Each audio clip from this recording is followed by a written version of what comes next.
All right, another week, and Elton's here again, primarily because he's been buying our love, and we feel indebted to him. So it's kind of a... Yeah, we're glad to have him here. We are. Just I don't know how it's happened, but the past 2 weeks we start recording the show.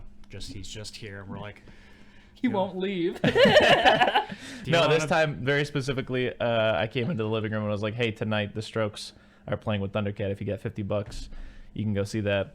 And the only caveat is that they're playing with the Red Hot Chili Peppers. And Elton said something to the effect of "fuck no," and then slowly it just became one of those things where we were like, "Hey, wouldn't it be funny if we bought tickets and then didn't stay for the Red Hot Chili Peppers?" It sounds less funny now, but It's pretty funny. I'm still giggling. And the fact that we have to rush through this episode. we have to rush through this. So Yeah. So we're just gonna do a very short cold open. I'm gonna ask you a question.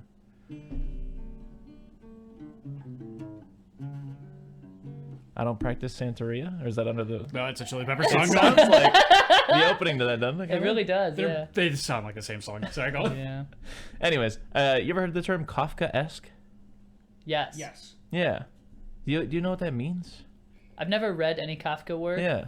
What would you assume? Because I'm coming at this from the same perspective. Right. I'm gonna reveal what I thought it was, basically. Okay, so from my perspective and what I had read about Kafka's writings was that it's all like dystopian and like gross.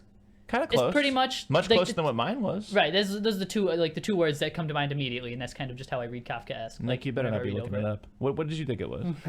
He was looking it up. As you guys know, I don't read books. I listen to them, so I'm not as smart as you guys. So I don't know. I just thought it was in the vein of Kafka. That's what Kafka-esque means, but I don't know what it's trying to describe. Do you guys know like his biggest story? The Metamorphosis? Yeah, that's the one with the fly, right? The guy who turns into like a big bug, yeah. Yeah, Nondescript I'm bug. vaguely familiar with that. Yeah, that's what I thought it was for the longest time. When I hear the name Kafka, I think Francis Ford Kafka, and I know that's not his name, so... His name is mean Franz? Coppola? Franz Kafka. Yeah, that I'm was thinking it. of Coppola. Yeah, for sure. Anyways, yeah, I always thought it was something like that. Like it was like David Lynchy surreal because of the bug thing. But no. You know what it is? Just him being grumpy about having a job.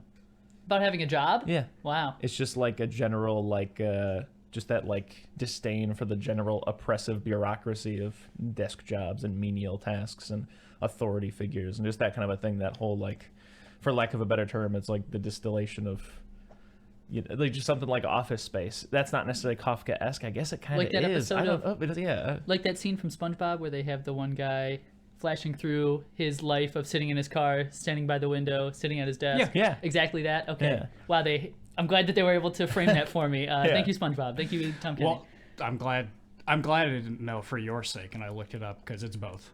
Characteristic or reminiscent of the oppressive or nightmarish qualities of Franz Kafka's fictional world. Yeah. So yeah, it's both. Yeah. But primarily the other thing. The job thing. The job thing. Yeah, I can relate Having to that. read all of his stories, nothing else has people turning into bugs or anything like that. Really? It's all just dudes with jobs who hate their bosses. Really? I swear. Wow, that's interesting. Good to know. So anyways, that segue was only because we watched a movie that talks a lot about books. And then we watched another movie that doesn't have a lot to do with books. Which one's which? But it's got gross Stay nightmare tuned. stuff in it. Oh, goddamn. I gotcha. You did. These movies are Kafka-esque. Whoa. A theme? Whoa. We did it out of nowhere. Oh my god. What do you want to talk about first? One of them is very Kaufman-esque. Is that a thing? Do people say that? Ooh. No, but I have a fun fact about Charlie Kaufman. You probably heard me say it a million times.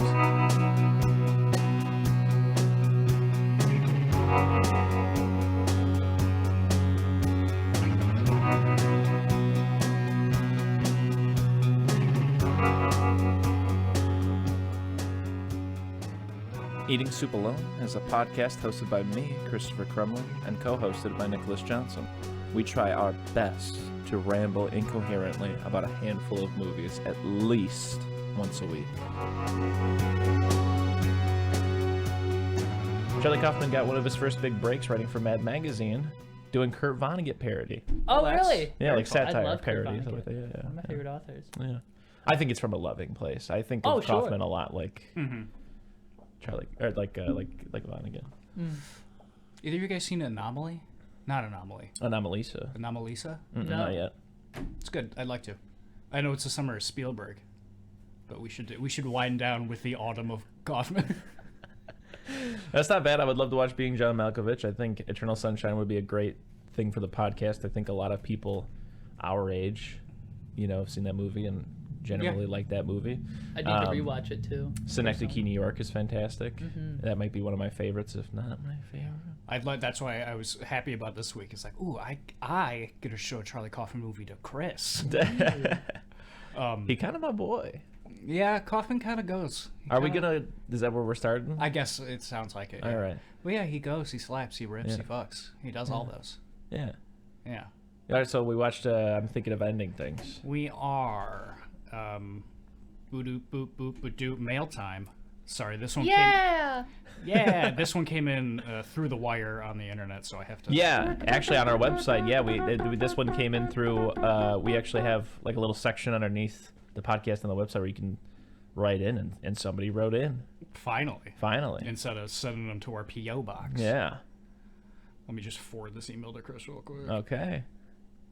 So Nick's in charge of the email, huh? The company email? Yeah. We all have to have our jobs. Right. Chris does all the editing. All right, this one says, I'm thinking of ending things. In like 2018 or 2019, Charlie Kaufman got a whole bunch of money from Netflix and said, I want to make a movie about this unfilmable book. And Netflix said, you mean like that movie adaptation you already made? And he said, yeah, but different. And Netflix said, go off, King. It was 2019, so that was still a popular thing for kids to say. 40 minutes of the movie happen in a car, and it's in 4:3. An old man gets naked. It's great. See it twice. 9 out of 10. 9. Yeah. Well, did you take umbrage with that score? No, I'm just 9. It's a big good number. You want to talk about your history with the movie? I have to say that or else I get yelled at. Yeah, because he always forgets because I say it and he never says it back. Hey, that's fair. You should say it, Chris. Okay. Maybe louder and clearly into the mic. Say it for the people in the back or whatever. They used to say that back in like 2019, 2020, right? Yeah. Or is that more recent? It is. I mean, it still happens. It's like a cliche Twitter thing, like send tweet or that's it. That's the tweet. Fuck Twitter. God, I'm on it so much and I hate it so much. So this movie came out 2020, I believe, straight to Netflix. I kept seeing ads for it. I like Jesse Plemons. Don't remember the actress's name. Meth Damon. They used to call him when he was on Breaking Bad. Do you know who he's married to? He's married to Kirsten Dunst. No way. Yeah. Wow. Yeah. They play a married couple in the second season of Fargo as well. How fun. Anyway, that show sucks. I don't want to get off on that tangent. Let's not. Does the show suck? The show sucks. That's a real shame. I love the movie. I hate it. Anyways. I watched so much of it. I watched like 3 seasons and I hated all of it. Really? And I was like the first season happened, I was like, I like Martin Freeman. He's doing the whole Fargo thing. I guess I'll watch it. And I hated it. And then I saw that the next season takes place in the 70s and Patrick Wilson plays the chief of police in this small Fargo town. And I was like, oh my God, I watched Patrick Wilson. And I hated it. And I was like, I ain't watching season 3. So I was seeing all these ads for Thinking of Ending Things. It was in 4:3. I'm a sucker for that shit. And so I sat down on our couch and I watched it alone. And I got done with it and I was like, I don't think I understood that movie. I don't think I'm smart enough to get this movie because you know me. I'm real down on myself all the time. Just a lot of self-hatred like the main character of this movie. And I was like, I don't know none of these books that they're talking about, so I guess I don't get it. And then I started thinking about it more and I was like, oh no, I guess I do. And then recently I read the book, which shined a little bit more light on it. I was like, well, that's pretty good. And then I watched a bunch of YouTube essays about it and stuff like that. I was like, this movie goes. It slaps. It fucks. It rips. It tears. Chris, we should watch it. And you're like, all right. And I was like, oh, you want to come watch it? And he was like, all right. Then we watch it. I like this movie quite a bit. How efficient it also wraps up my experience. I've seen this movie less than, maybe 12 hours ago? Yeah. 18? Something like that, 16? Less than a day ago. We watched it last night. Anyways, first thing I'm going to say off the rip is I only saw it once. Yeah. The letter explicitly says watch it twice. To be honest, watching it twice, don't even know if I would have caught it just yet, but you explaining things that are apparent in the book that aren't apparent in the movie definitely helped a lot. They're as apparent in the book as they are in the movie. Okay. But just hearing them, I guess, again and in a slightly different way, makes it fit a little bit better. Yeah. Wow. I'm just thinking of that letter that we got where Kaufman wanted to create an unfilmable book, but yet having both mediums. helps you see the narrative tale throughout the whole thing. Absolutely. Yeah. Wow, how interesting. Yeah. Elton, what's your experience with this movie? I have seen this movie twice. I saw it when it came out, I think about the same time that you did, but I saw it with some other people that I was living with at the time. Cool. I didn't get it when I first saw it. I thought that it was just trying to be weird for weird's sake, and I didn't get it the second time until Nick explained it. Yeah. To be fair, I'm not a big brain genius about it. Like I said, I watched a lot of other people explain it, and I was like, oh. Having read some of the reviews at the time, it seems like also the reviewers didn't necessarily grasp those plot points. Yeah. So genuinely, I think it's something that doesn't necessarily come through. Totally. But that's not necessarily a bad thing. That was something that I've been thinking about since, is kind of that thing where, like, you know, again, having not read the book, let's just take it at the Kaufman level.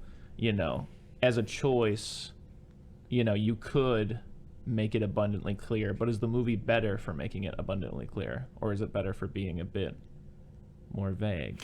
I think it's better for being vague, if I'm being honest, because, I mean, we've talked about this. I don't know if we've talked about it on the show or not, but it's like what I love the most about the third season of Twin Peaks is it's so much more vague than the rest of it, and I can watch that over and over and over again and pick up something new every time, you know?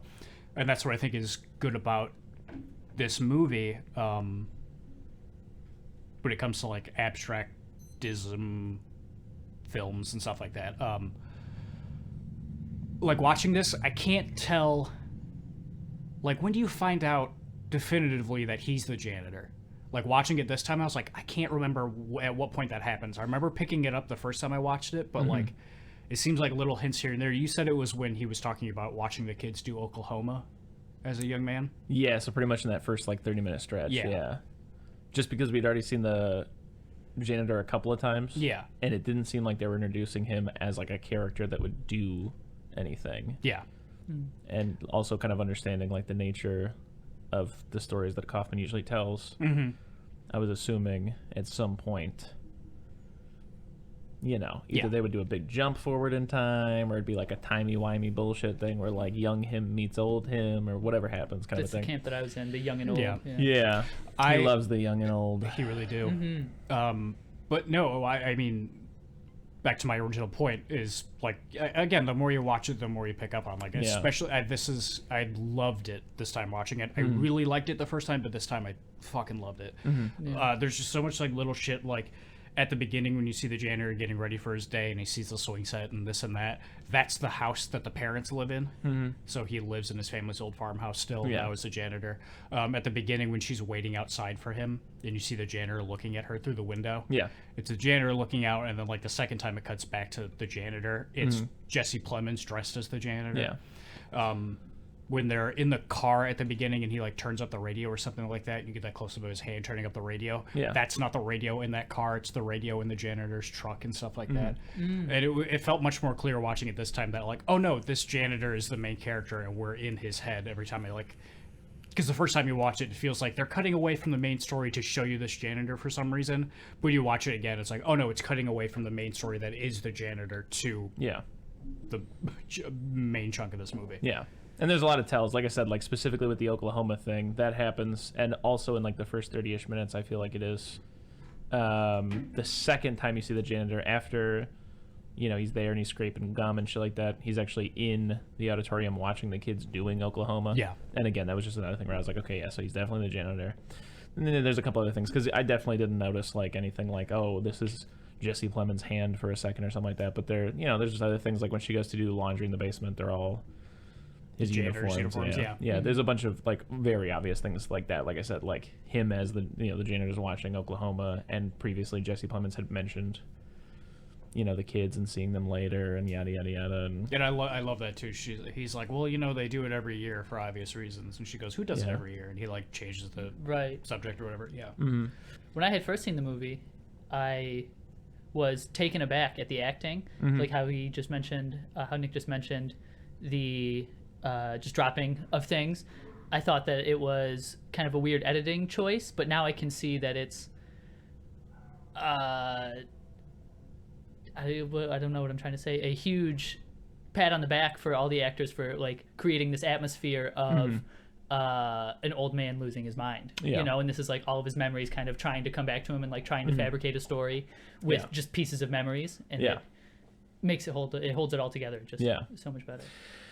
Yeah, in the beginning, I mean, that's another thing that always is present in like Kaufman movies, is like the idea that she's the one thinking of ending things, because even in the main characters, like a lot of Kaufman stories, he's such like a like I guess like a unconfident, low self-esteem individual that even in the fantasy of this relationship, the girl's already thinking within a month, I gotta end this. Yeah, absolutely. Yeah. It's great.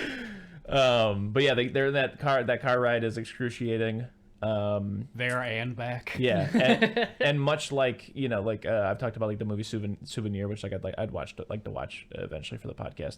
It's one of those things where like it's excruciating to the point where like even as a viewer I'm like, oof, speed it up kind of a thing, but not at the detriment of the thing, because again it's just like it does that so well where you're just like, fuck, I wish I was anywhere but in this car right now. Right. Yeah. I do love like, again, the double entendre of the title. She wants to break up with him, but also he's thinking of killing himself. Yeah. And no, I love what you said about him. He has so low self-esteem that even in this fantasy, he's still beating himself up. Like, there's that point where he's feeding his mom because she's very old, and she says, not the mom, the girlfriend says, it's very nice of you to do this for her, and you're a real good person. And he's like, yeah, it's nice to have someone see the nice things that you do for somebody, because sometimes, a lot of the times when you do something nice, no one's around to see it, and that's just him in his head being like, fuck, I took care of my mom at the end of her life and no one was around to see it, and I get no thanks for it. So this imaginary girlfriend does it, and then you get the shot of her walking down the stairs over and over again, and she says something along the lines of like, I don't know where Jake and I begin and end, but like, how is this all I'm supposed to do? Is this what I'm supposed to be for him? Just here to, you know, reaffirm things that he's done to make him feel better. And it's like, yeah, that sounds like something that someone who wants to break up with somebody would say, but also it's like, oh no, it's this old man again beating himself up because he's having this fantasy about this girl, and he's like, well, fuck, is that what a girl's supposed to do for me? Just like, yeah, you know, be there to pat me on the back? That's fucked up. I shouldn't be thinking this. Or it even goes to at the end when they like start making out in the car and they see the janitor looking at them, and Jake goes, oh, that's fucked up. That guy can't be looking at us like that. I gotta go confront him. It's the janitor being like, oh, no, I shouldn't have this fantasy turn into a sex thing. That's fucked up of me. It's great. Good movie. Another thing that, you know, kind of ties into all that is just that idea of like, you know, like even down to like what she does as a job is the idea of like, what is it, like geriopathy or whatever the fuck? It's like the study of geriatric. Geriopathy or something. Something like that. Who fucking knows? But just the study of like the effects of the study of the effects of like aging on human beings, and like just the idea of memory slipping as you go. And again, just Kaufman already being someone who's so obsessed with the idea that like things change, time passes, things end. And like for him, like late stage career, to start thinking about like, oh man, I might actually just start forgetting, not just like forgetting because it's been a while, but like because my brain's falling apart. Yeah. You know, so to have like the dad struggling with you know, Alzheimer's and stuff seems pretty on brand, and also terrifying. It's one of my big fears. Runs in my family. Well, funniest part of this movie, though, is just talking to the dad in the vision. In case you guys want to fuck, can't fucking hear. It's a child's bed. Can't fuck in a child's bed. There's barely room for one, let alone two. I love all the contemplation about aging and stuff like that, and especially when you see it the first time, and Jesse Plemons is giving that monologue about aging and how everything is done by the young, and you just get old and the world forgets about you, and your eyes start going and years start going, and he's crying, and it's like, bro, you're 30-ish, maybe you should, this is too much for you. And then you realize, oh no, it's the old ass janitor being like, I'm nothing, everybody hates me. And it's so sad. And also because that bit isn't in the book. So what you said about Charlie Kaufman being at that stage in his life where it's sad to think about. This movie's a bummer for sure. And that's one of the things is like, I feel like this movie definitely embodies that whole thing where it does feel very much so like an expression of the idea that everything's kind of passing you by. And there's no real like totally distilled moment that sums up the whole thing. It's sort of made up of all its smaller parts. And so I'm just saying, like, it just kind of like is something that has the feeling of just you're sort of passing through, in a sense. Like, it just feels it does feel like kind of like a stream of consciousness thing. Like, once the movie's over, it's just like, oh, that like that tangent's kind of over now. Yeah, know what I mean? Absolutely. It doesn't have any kind of like big dramatic, like, yes, it, like at the end with like him getting a Nobel Prize and singing like Oklahoma and stuff like that, but it doesn't necessarily totally feel like this, you know, big grand thing where like, here's the final statement, this is over, kind of a thing. It just kind of, you're there with it, and then it's kind of over. Yeah, that's something I think is different in the book. Yeah. To the movie, the ending is completely different. Okay. That's a great way to put it, though, because the book does feel like exactly like the movie. It's just stream of consciousness, a tangent, and then it's over. Yeah. But yeah, in the book, he doesn't. Well, I think it's the weirdest part of this movie is that he decides to kill himself by hypothermia, by just sitting in his car in the cold. That's insane. In the book, he like stabs himself with a coat hanger or some shit. But like, it's all pretty much the same up until there when they get into the school. There's obviously no big dance sequence in the book because you can't do that with words. Unfilm this. Yeah. But yeah, I'd say I think maybe the weakest part of this is maybe the like right at the end. Like, I get the Nobel Peace Prize stuff. Yeah. I'm just not partial to movies that end with like a big song number or a dance. Like, I'm just not a big musical guy.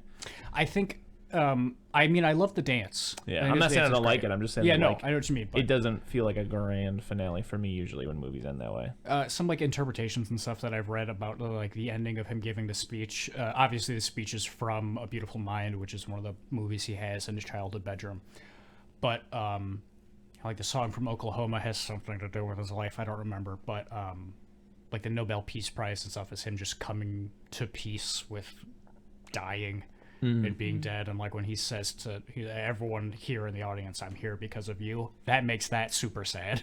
And then so I guess this just being his brain flickering out, I like it, but it's still just a little bit of a wet fart in my opinion. The very, very end. Yeah. I do like when he's naked and going into the school and he's hallucinating the pig, and the pig's like, "Someone's got to be the fat pig with maggots or whatever." Yeah. And why worry? Well, that just feels like and you know, again, this is just as if you were my interpretation of it, but it definitely feels like someone resentful of the fact that they're getting old and gross, and just that's what that sounds like to me. Like, someone's got to be the gross old fat guy dying in the corner, Right. you know? Yeah. Eventually we all have to, someone has to do that kind of thing. Someone as in all of us, in a sense. You ever seen Oklahoma, Chris? No. You? Have you? Yeah, it's good. It's fun. Okay. Yeah, music's That's fun. one of the greats. Some of the songs are aged like milk. Yeah. The content is not always great, but it's fun. And that's what I have to say about that. I think Oklahoma is good. I just started talking before I had anything to say. Sorry. Yeah, I don't know. There's just something about like that classic like musical song thing that like, I don't know, I just don't care for it too much. Like the whole thing where it's like, oh, my job, it really sucks. Oh boy, I'm really screwed. I hope I don't have to spend another season working for Mr. Scrooge, you know. Did you just make that up? Yeah. You should write musicals, Chris. That was great. No, I do prefer a musical where the songs are more abstract than that. I hate music. Like I started watching Sweeney Todd, the Johnny Depp one, when it came out. And it's like, I'm gonna cut your hair. Yeah. I'm gonna sit you down in this chair. Watch your throat. I've got a knife. Your life is gonna end tonight. Yeah. Dang. Chris. Yeah. You're on fire. I think I had an example of another musical. I can't think of it. You ever seen Rent? No, but I've seen Tick Tick Boom Boom. I have Rent seen is Tick, Tick, Boom, Boom, overdue. yeah. Okay. That's a line from the musical. You got that one on the head, yeah. But no, this is also a very unsettling movie. It definitely reminds me of a lot of. I don't mean this as a dig. I mean as a compliment. There are a lot of things, just kind of like Get Out or like modern TV, where it just has that same kind of. It's interesting that like that's so popular right now. That's kind of like the middle of what our generation is doing seemingly with TV, is like things that are oddly surreal, conversations that are a bit disjointed, very quiet, very slow. I think that colors a lot of what we're kind of doing right now. It was something I kept thinking about while watching the movie, because I feel like a lot of shows do that kind of a thing where like conversations are just a little off. Yeah, this isn't normal. This isn't how people would actually kind of talk, you know. Nor is it how movies used to be, where it's an idealized version of talking, where conversation flows extraordinarily easy. Instead, it's this thing where, like, yes, the response makes sense, but it's also off. Like, I'm connecting the dots, sure, but it's not the natural flow of things. Yeah. And it just kind of, like, made me think about, you know, what that kind of says. Not that I have anything to even say about it, but, like, what that necessarily says about, like, the modern experience of being alive. Because the movie even poses that at one point, the idea that nobody knows how to be human anymore. I wouldn't go that far. That's a little, in my opinion, no offense, Mr. Kaufman, but like kind of edgelordy. That seems a little like I'm 14 and deep. Oh yeah, absolutely. It's a Donnie Darko take for sure. Yeah. These two characters are very Donnie Darko. They're what I like to call Donnie Darko liberals, just going on in the car. I would like to know how this movie is appreciated by a person who was familiar with all of the works that are like referenced in this, because it seems like most of the dialogue is specifically referencing other pieces, like from his childhood home, right? So I wonder if you or the viewer was a more well-read person, how they would see this movie from the first view. That's a great question. Right, because you'd probably recognize a lot of these things and say, okay, that's weird. Why are they talking in so many quotes? These guys are trying to be ultra education or something, you know, like ultra high-minded. Yeah, that's a great point. Yeah, I don't know. For Time, Stephanie Zacharek, I hope that's the right way to say that, I'm sorry if it's not, wrote, quote, "For every moment of raw, affecting insight, there are zillions of milliseconds of Kaufman's proving what a tortured smarty he is. I'm thinking of anythings must have been arduous to make and excruciatingly tedious to watch." Ooh. So it is tedious to watch. mean, I'm gonna say it is, but I'm gonna say it's less so Kaufman being like, this is me and how smart I am, and it's more so this is this janitor, you know, because it's a movie. Yeah. But anyways, yeah, my finer point just being that, yes, this is also unsettling. I read other, reviews where people are like, "Ooh, this is nightmarish" and stuff like that. Like I said, most of the little snippets of reviews I read on the Wikipedia didn't seem to allude to like it being about like the idea of this fantasy or like sad or this, that, and the other. They just focus primarily on it being of the class of modern, like the Uncanny film. Valley. Yeah, that like Get Out kind of a thing. We're like, "Ooh, this is unsettling and kind of spooky. This is scary, nightmarish." And so I was just saying it even works on that level. Like there were, a lot of time spent in the house and just being weird about the basement, or like mom's upstairs. That's where the bad things happen. Jake's calling for everybody, but nobody's answering, kind of a thing. And it does have definitely like a spooky nature. Yeah, but I think this movie, like, that's for sure how this movie was marketed. Like, that's what all the trailers and stuff look like, and that's for sure what you think this movie is when you're watching it the first time. But it's the old adage of to have seen this movie, you have to see it twice. Yeah.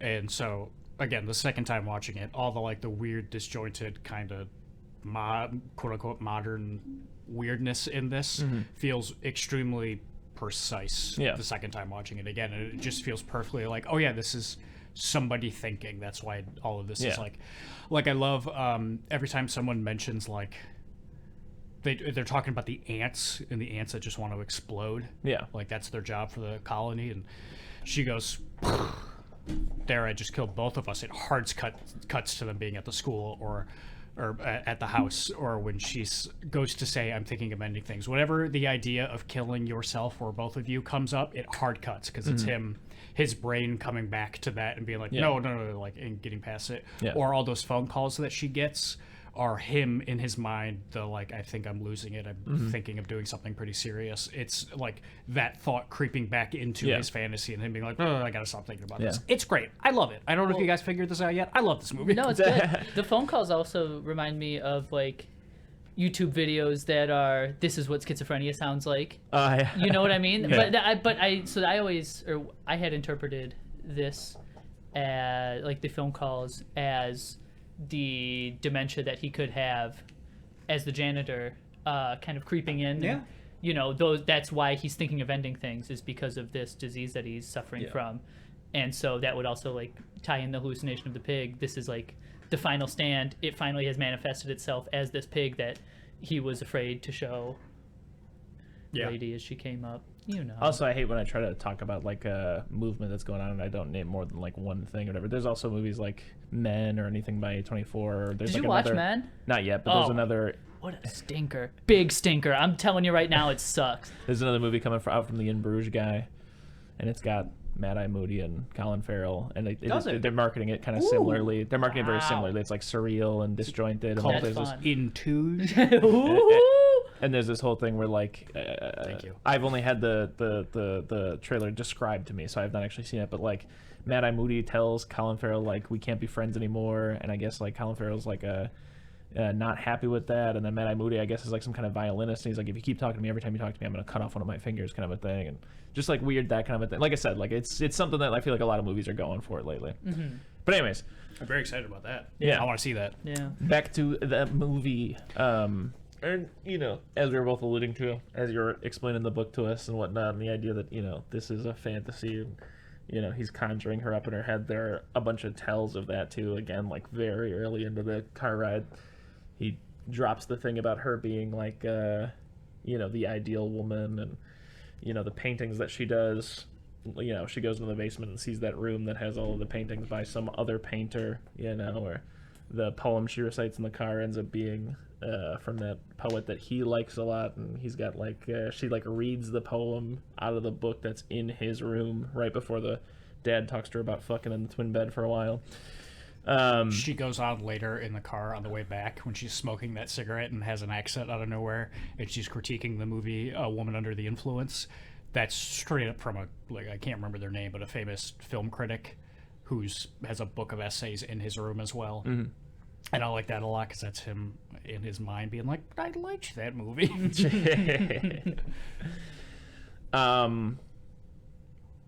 Also, her job, you mentioned she's a aged doctor or whatever. Yeah. Her job changes constantly through this movie. He's talking to her about her research paper that she's doing for physics, and then later she's a poet, and then later she's a painter, and then later she's an aged doctor. Yeah. There's all kinds of little things. Not only do these characters like change age constantly, but you know, even you pointed out at one point like the bandage on his father's head ending up on the other side, and all kinds of little things like that. And how just insane his parents are, because it's just his memories of the worst of his parents. Yeah. Maybe this whole movie is just the inside of the machine at Eternal Sunshine of the Spotless Mind. Oh. Yeah. Ooh. Are you talking about the CKCU? I was just gonna say that. Yeah. Is that what it is? The Charlie Kaufman Cinematic Universe. Oh yeah, I am saying. Wow. Yeah. I think I don't know if I have anything else. I don't have anything else. What grade do you give this movie, Chris? Me? Yes. I think I'm gonna put it right. I'm gonna give it, I think, a B. Okay. I'm gonna give it a B. Is there any chance I can get you to watch it again before next week? Before next week. I don't know about before but next week, but yeah, I will watch this movie again. Okay. Yeah. I'm gonna give it an A+. Nice. Yeah, that's how much I like it. Elton, you don't got a spot on the website, but what would you give this movie?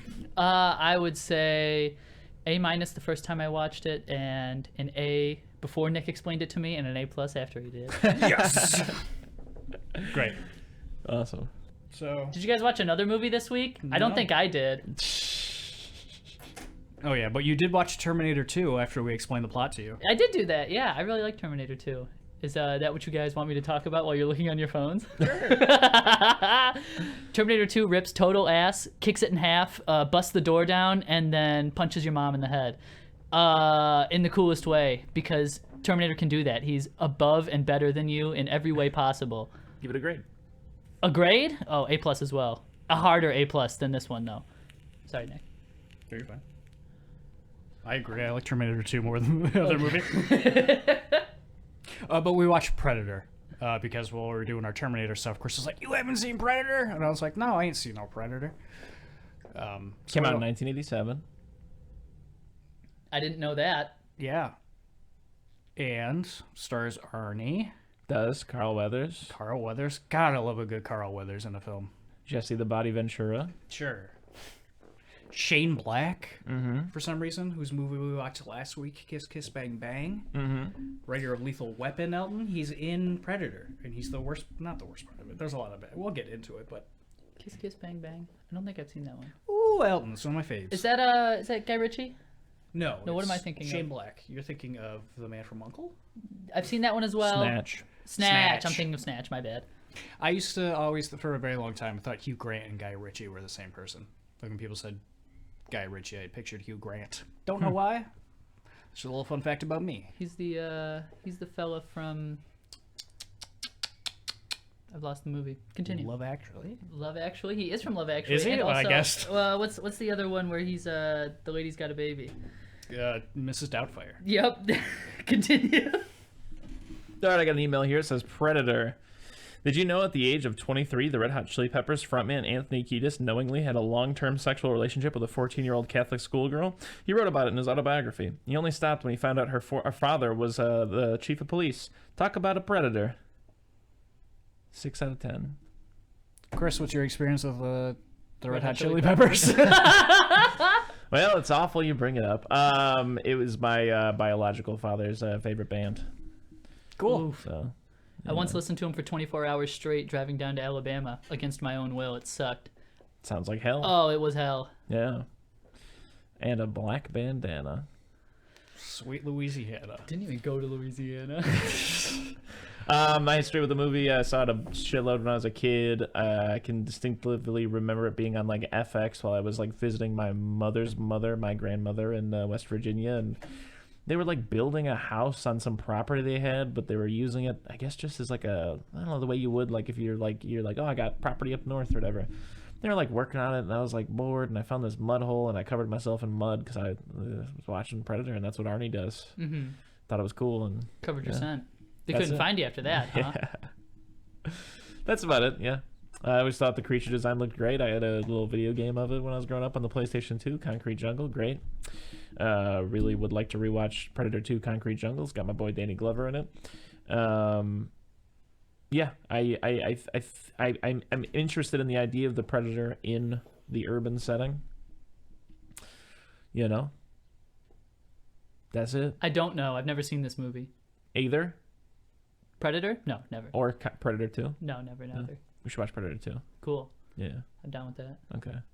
You can do that episode, Elton. Well. Sweet. I'm not going to ask you about your history because you just saw it last week. Did you have something you wanted to say, though? Do you want to share something? I want to say it myself. Go ahead. What's your history? No, go ahead. Tell everyone how I feel about this movie.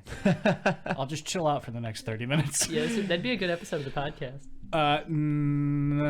You know how I feel about 80s movies. Growing up, always being like, fucking 80s weren't that great. And just as time has gone on and I get older and I watch Back to the Future and The Thing and stuff like that, I'm like, oh, never mind. The 80s movies had it down. They knew how to make movies back then. And we watched this the other day and I was like, oh no, this is what I thought every 80s movie was. I do not like this movie. Yeah.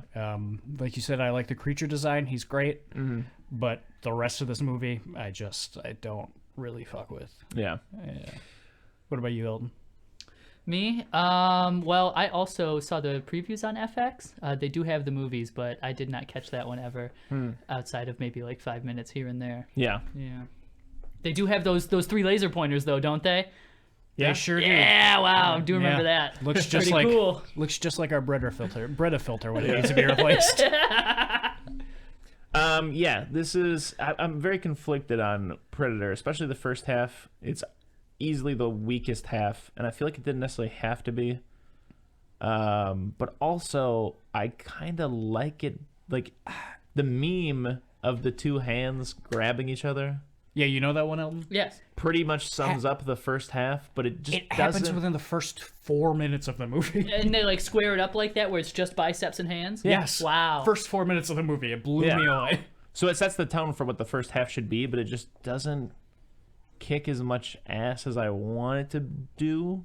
And instead it's just a little boring. Okay. Like, so what happens in the beginning is you see a spaceship flying and it says Predator, and then you see like Arnie getting off a helicopter smoking a cigar. He's talking to this guy, And he's like, yeah, we got some shit we need you to pull, kind of thing. And he's like, yeah, well, that's because I'm the best. And he's like, yeah, that's why we hired you, because you're the best. And he's like, but I can't go in there alone. And then they're like, nah, we got a team. And he's like, but I work better alone, or something like that. And no, then, he has a great team with him already, and they want him and his team because they're great at retrieving people. And then Carl Weathers is like, that's not how it was the last time I saw you, or whatever. And then he's like, Dylan, the last time I saw you it was Lieutenant. Yeah. And then they do the hand slap thing. And it turns out that, like, you know, they were hired to do some sort of like search and rescue, but instead it turns out that they were being manipulated by Carl Weathers and that other guy earlier to actually be doing like an assassination plot thing. They have this conversation in this room that has 2 points that they say over and over and over and over again. And Arnold's like, I don't do that kind of thing. And they're like, yeah, but we need you to do this thing because you're the best. And he goes, yeah, we are the best. We don't do that kind of thing. And they're like, well, we kind of need you to do that thing because you are the best. And he's like, we are the best, but we don't really do that kind of thing. And they're like, well, we need the best to do this thing. And he's like, we are the best. And I'm not happy about doing this thing. And then they get on a helicopter. It sounds insufferable. It is. Wow. I hate it. Yeah. And we just watched a 40-minute car ride. Yeah, it's true. But anyways, like I said, so afterwards he finds out that he's been used. He's very mad at Dylan. Dylan decides to bring along one of the like resistance fighters things. Oh no! They were just before that, they're in a helicopter. They're in a helicopter on their way to wherever they're going in the middle of the jungle. The oddest needle drop I've ever seen in a movie. It plays. I'm pretty sure it's a Little Richard song. Yeah, they play a Little Richard song while they're just in this helicopter, and it's very loud. And also the helicopters are very loud. And it cuts to the inside, and they're sitting there talking to each other and chewing tobacco and stuff like that. And the radio's diegetic, so it's behind them. And they're all yelling at each other because they're in a helicopter. And I had a headache watching this whole scene. It was so and also the lights inside the helicopter are red. It was the toughest thing to watch I think I've ever seen. I was like, ugh, this movie's off to an awful start for me. Also, our running theme is Shane Black's character keeps making jokes to everybody like, hey, my girlfriend's pussy, fucking this and that, here's a joke. And they're like, all right. And like every joke is just, my girlfriend's pussy, blah, blah, blah, blah. And I'm like, I don't like this guy. Dang. Nick's whispering it. Yeah. I don't want my mom to hear. Jesse the Body Ventura also says the F word in the plane. Oh, he sure does. The bad F word, the worst F word. Yeah, damn. not fuck. Yeah. But anyways, so Carl Weathers decides to take one of these like unnecessary F word. rebel freedom fighters, whatever the hell they are. Okay, they go to rebel base and just start kicking ass. Yeah. And it's again hard to watch because they're just like running through corridors and out of doors and here and there. And I'm like, I have no spatial awareness in any of this. I'm like, I'm so confused where anybody is at any time. At one point, a group of them stop because it's like, okay, everybody's dead, I guess, and they're going through files. And then it cuts to 2 other guys, and they're fighting a bunch of people. I'm like, what is happening? I don't got time to bleed.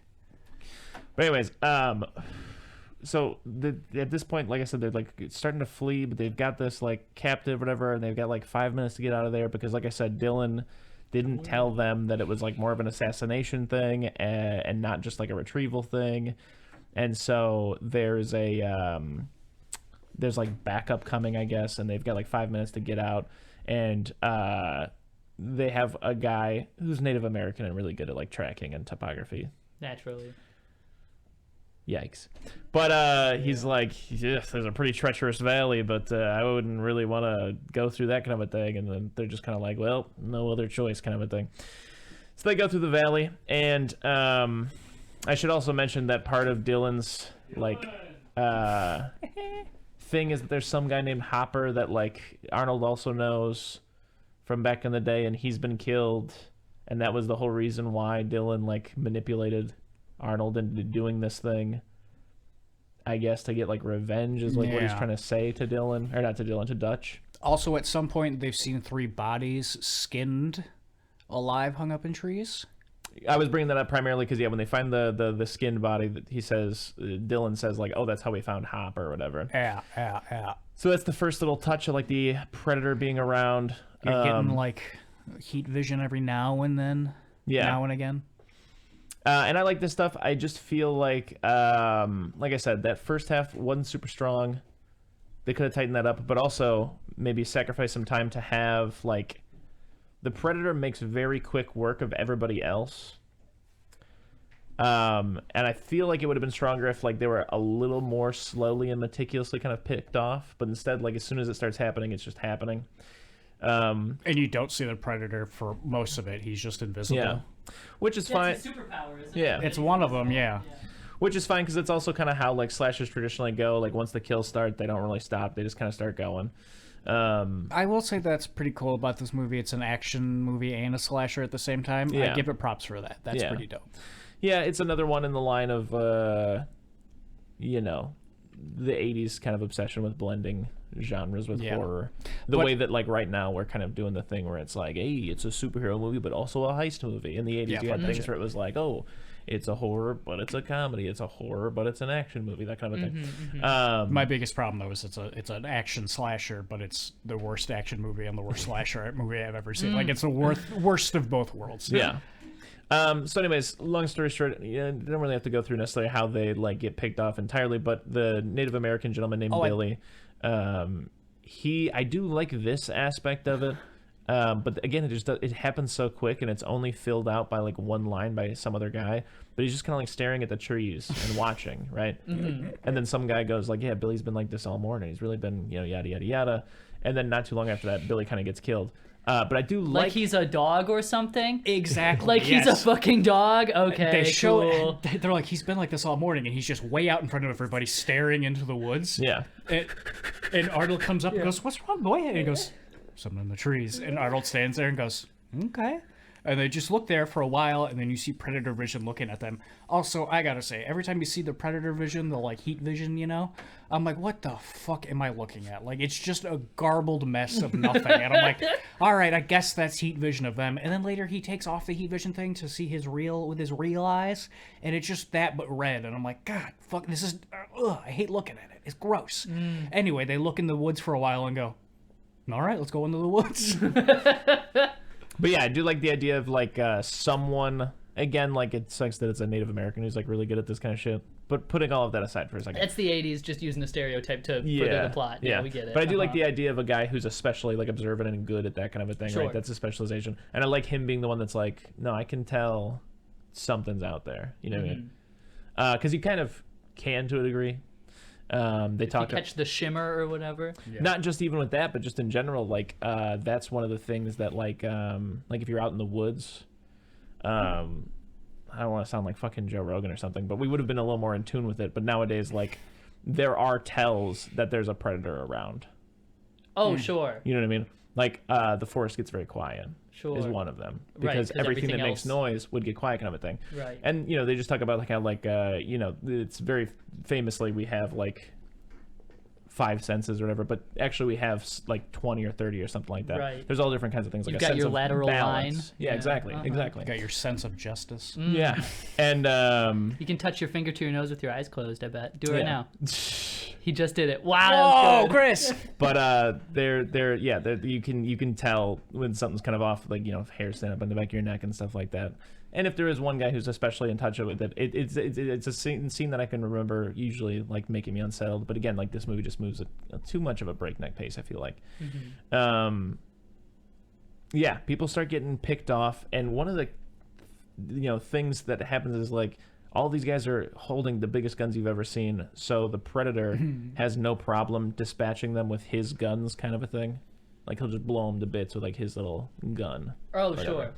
On his shoulder with the 3 dots or whatever. And then eventually Arnold, I think just because they shot all their bullets into the forest and they have no more guns left, Arnold doesn't have any guns at his disposal, so the predator actually discards his to fight.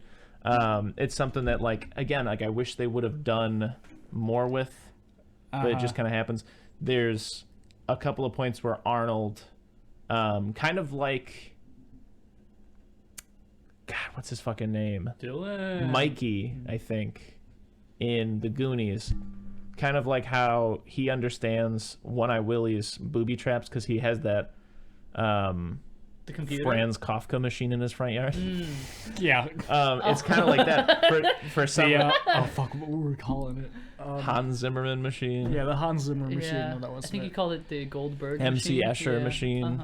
Who knows? Anyways, Arnie seems to have a pretty decent understanding of the Predator kind of a thing. Like someone's like, why did he kill Jesse the Body Ventura, but he didn't kill this woman captive we have with her hands bound? And he's like, because it wouldn't be good sport. Like he needs a challenge. Like that's one of the big parts about like the Predator lore that continues to be expanded upon is that Go on. But so like I said, like towards the tail end when Arnie is actually unarmed, the Predator is like throwing away any kind of augmentation that he has to fight Arnie a little more one-on-one. I'd like to go back just a little bit. Sure. I know they all get picked off and it's pretty unremarkable, but I'd like to talk about it a little bit. Sure. Yeah, do you have a favorite? Yes and no. The first person to get got is Shane Black. Before he dies, he tells one of his jokes to Native American man, and Native American man laughs very hard at it. We'll come back to that. Okay. And then, so Shane Black dies first. Just something comes out of the woods and gets him, and then they go to look for him, and there's just a mess of, just a pulp of a man just on the ground. And they're like, I think that's him. Okay, that sucks. We'll keep moving. And then I think the next person to die is Jesse the Body Ventura. Yeah, so. He gets like shot through and through, and then one of them goes, it was in the woods, and he runs out there and goes, and just starts shooting his gun into the woods, and then all 9 of the other guys come up behind him, and they just start blasting into the woods. Hell yeah. I love America.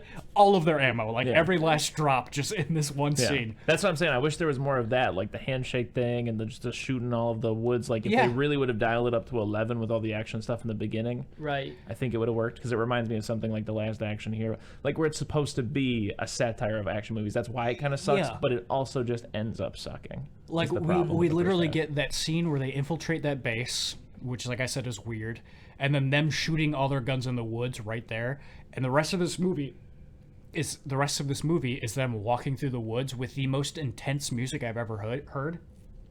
And I hate it. I hate the music in this movie. It's just at an 11 while they're walking through bushes and stuff like that. Right. And then when it wants to like build tension, it just like, because it's kind of jungly, it goes pop, pop, pop, like there's bongos. I don't know about you, but I don't think there's ever been a point in time where bongos have made something more suspenseful. No, as the drummer, they don't. Yeah. It's insane. And then so they go, oh no, he killed Jesse the Body Ventura. We got to bury him and give him like a nice little. And so they give him like a nice little funeral. Absolutely 100% forgetting that someone else has already died, ignoring him, and they give him like a little eulogy or something like that. And I wrote it down because I think it's so funny. They're done with it, and Jesse the Body Ventura's, I guess, best friend of the group goes, "Goodbye, bro," and then they leave. So anyway, Arnold figures out that if he covers himself in mud, Predator can't see him, which immediately turns into dirt. So even if you want to make that leap that mud would cool you down so you can't get seen through heat vision, it becomes mud pretty quickly and is no longer cool. Arnold is like going through the woods and like he makes a bow and arrow, which is pretty badass to see someone make a bow and arrow, but then to see him pull out his makeshift bow and arrow looks shitty. Yeah. But then he's got other things like bombs that he has made out of tree bark, I guess. But they're like javelins, and he's just throwing them. And I'm like, that's cool. It should have always been javelins and never the bow and arrow. But he sets up a trap for him. Is this where we are in your recap? Basically, he spends the whole day kind of setting up booby traps and shit like that. We also blaze past some great lines. I ain't got time to bleed. And then the guy throws the grenade, and he's like, yeah, but do you have time to duck? And then they have to, like, go underneath a little whatever. Oh, that's cool. It's pretty good, yeah. Yeah, it's fun. Or, like, there's a point where they're in the jungle, and there's all vines everywhere, and Jesse Body Ventura goes, this place makes Cambodia look like Kansas. And, of course, Arnold says the whole get to the chopper thing. And yeah. Oh, you mean Arnold Schwarzenegger's in this movie? Yes. Oh, okay. Oh, yeah. Yeah, we've been saying that from the beginning. Well, yeah, but you also said Dylan a lot, and I didn't think that Bob Dylan was in this movie. Oh, I'm just joking. Yeah. that's a really good line. But no, Dylan is Carl Weathers. Dutch is Arnold Schwarzenegger, yeah. I see. Yeah. So Arnie is setting these booby traps and stuff like that. Yeah. And then he wakes just up. like One Eye Willie. He's doing it in the middle of the night, and then he sets this big-ass fire to attract the Predator. And he like, yells. Just forever. Dylan! Just holding the flaming. It kind of reminds me of the leader of the mutant gang at the trash heap on the top of the thing with his big. Yeah. They think we a gang. You probably wouldn't go to that, They think we right? just noisy kids. Like, if I was the Predator, I wouldn't go to the man that's been screaming for 2 minutes straight with a fire in his hand in the middle of No, the that's the woods. thing. It's like the most dangerous game. You know that whole thing where like a Yeah. millionaire pays a guy to Right. like run around. And he's like, if I catch you, I kill you. If Right. not, you win $1 million. It's like that. Like that's what the Predator's doing. He wants the aggro dude. He wants that Yeah. challenge. Okay, I mean, okay, I he guess, wants yeah, to. Yeah. He doesn't want to kill women who are bound up. He wants to Sure. kill the man who's holding the fucking fire and screaming. He's like, oh boy, the game is on. I am prepared! Yeah. Right. Uh-huh. So Arnold Schwarzenegger flies up into a tree after that, and he's sitting there and he's just waiting. And then it's the morning, and he's still sitting there waiting, and then the Predator shows up, and then they cut again, and it's night. Not important, bothers me. There's a point where the Predator takes his mask off and it reveals, you know, his whole thing, you know, that kind Right. of shit. And he goes, "You are one ugly motherfucker." Arnold says that? Yeah. That's so dope. Yeah. And the Predator goes, "Wee!" and like drops all of his guns, and he's like, all of his tendies. yeah, My favorite part of the whole film, I can't seem to get it across to anybody. It's insane to me. I've never seen a movie where an intergalactic being has traveled all the way to Earth, has the capability to blow people up with shoulder cannons, sees heat and all that kind of stuff, can be invisible. and yet primarily what he does to Arnold is punch him in the face. yeah, Have you seen another movie where an alien punches a guy? Like, that concept is so funny. Dude, to where's me. my car? Just the idea that Yeah. someone would travel as long as you have to travel through Yeah. space Uh-huh. to another planet where you don't speak the language. You don't To look try to anything like lose, them. maybe. And what he does is punch Yeah. a guy. Very funny to me. Very yeah, funny. I do like that he like blows everyone away, and then when it gets to just him and Arnold, he's like, "All right, bro, we gonna punch each other." Yeah. I think my favorite part of the movie happens here. Arnold's running from him, and they're fighting and this and that, and Arnold is like running, and he crawls through a trap he has set, and then like waits for like the Predator to come crawl through too, because he's gonna kick a board out of somewhere, and the trap, which is like full of spikes and stuff, is gonna fall on the Predator. Yeah. And the Predator's like looking around, and he sees Arnold, and he goes, huh, and he like peeks his head underneath to look at him, and Arnold's like, "Come on, get me!" And the Predator goes, "This is a trap. I ain't going under there, Arnold." It's just like, and he doesn't say anything, and the Predator just has these crazy Jack Nicholson eyebrows, so everything he does looks sarcastic. So he's like, I don't know. I'm gonna go around, actually. By the way, he does still end up getting hit by the trap, though. And this is A different trap. Oh. I have a point of contention here. This dirty little son of a bitch don't fight fair at all. He's True. bested. Predator? Yeah. Okay. He's bested. Right. He's on death's door. Uh-huh. He's underneath a big ass log that Arnie dropped on him. And he goes, he stole the Native American man's laugh That's why from I said earlier. it. And he just starts going, like he's actually like recorded it and it's playing back kind of a thing. Or Okay. maybe it's a bit more organic mechanism, whatever. Sure. But he's doing that same laugh.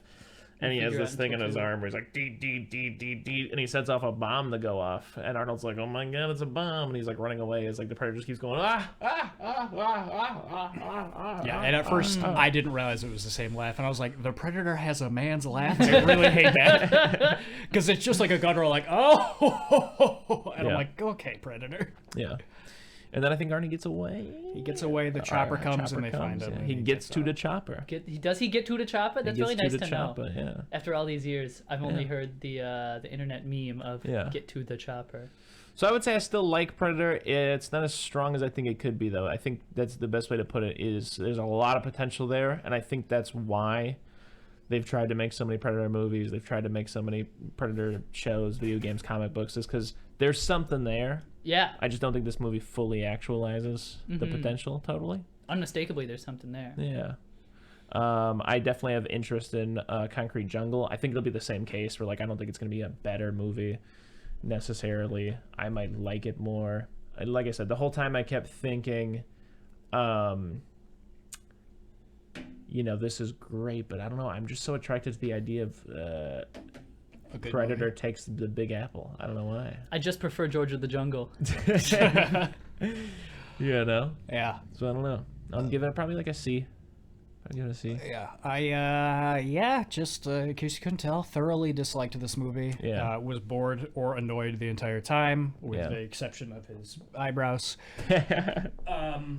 Yeah, it's just what I dislike most about movies from that era, and I'm gonna give it A solid D.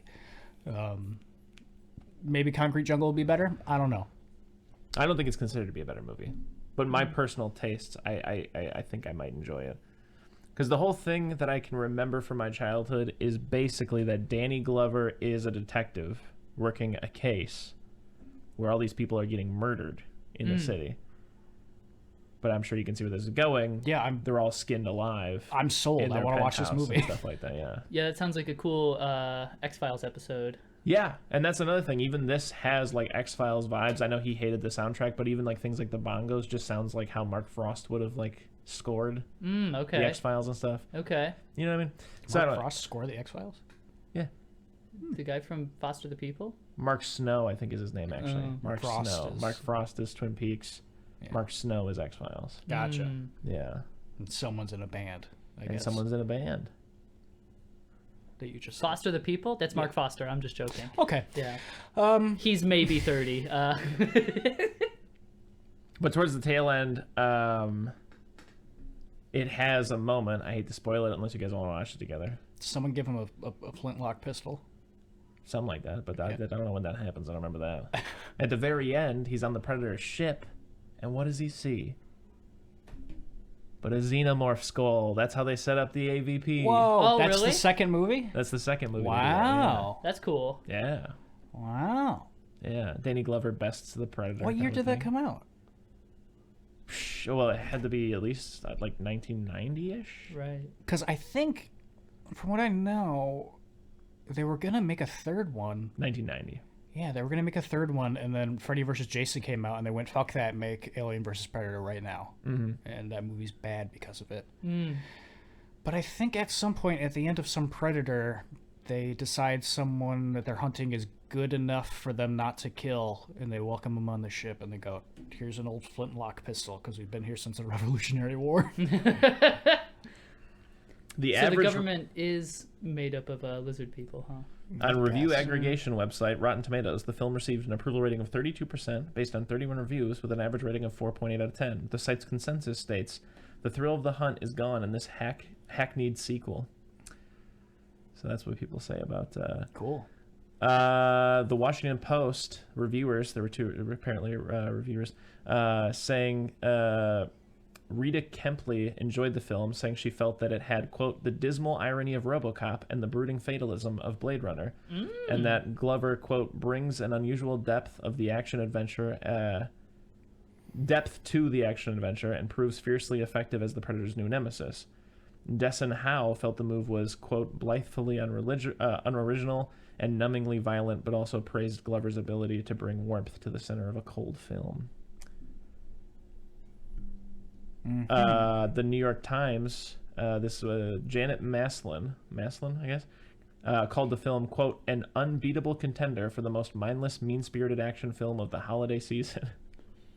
Mean-spirited son of a bitch. Roger Ebert gave it 2 out of 4 stars and suggested that it represented an angry and ugly dream and felt that the creature's design had racist undertones where subliminal clues encourage us to subconsciously connect the menace with black males. Yeah, I don't know if it's that one or not, but isn't there a part where the Predator makes friends with a girl because she has dreads, and he goes, I look like I have dreads, so I relate to you. I think that might be Alien vs. Predator. Yeah, that sucks. It does.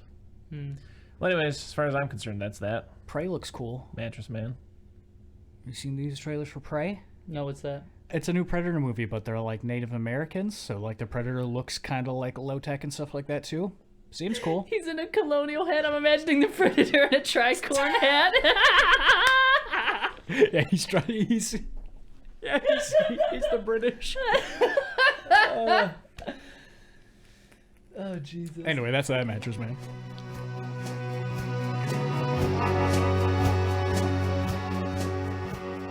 If you need more soup, follow us on Instagram, Facebook, and Twitter, or go to our website, eatingsoupalone.com. And until next time,